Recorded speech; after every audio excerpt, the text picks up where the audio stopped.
Way until it makes landfall, and even beyond that. So we want to make sure nothing wacky happens, and it takes a some sort of sharp turn to the right, which would be tough to happen the way the upper level winds are. But we'll watch for any shifts to the east.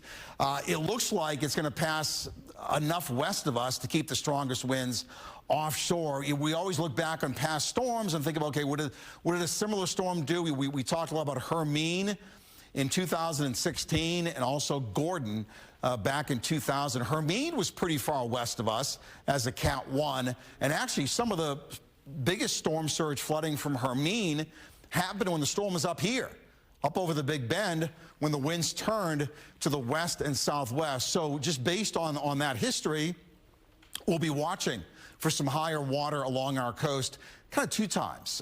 Coming up the next high tide cycle, which is after midnight. It's about 2, 3, 4 in the morning, and then again on Wednesday afternoon. It'll actually late morning Wednesday until mid-afternoon. So there'll be all kinds of water issues along our coast, and all of it's even made worse by the fact we're approaching our second high tide, our second full moon of the month. Here's a check from space. Pretty impressive view. Won't be long, I think, until we start seeing a well-defined eye. Not quite there yet. This is the new advisory. I just did a tweet on it, a Facebook post. Top winds are 100, moving north at 16. In the world of hurricane forward speeds, 16 is considered moving along. I think when Ian was moving onshore, I think it was like 7 or 8 miles an hour. So this is moving about twice as fast as Ian was when it moved onshore down by Fort Myers. So motion north at 16. It'll start turning to the northeast as it gets picked up by a trough, and it will start accelerating as it moves into Georgia. I tell you, places like Valdosta, so this is, the impacts will continue into South Georgia and also probably into sections of South Carolina where there's now tropical storm watches in effect. So there's going to be other issues along the way. And even up by Myrtle Beach in Wilmington, we'll get some rough weather for a time. But obviously the big problem is going to be up in the Big Bend, where there's going to be some roads inundated.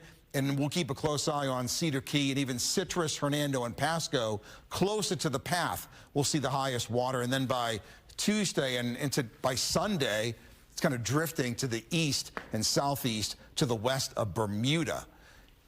Sky Tower picking up the eye right here, and rain bands down by Miami really coming in, and gusty winds have been a factor down by the Keys all afternoon long.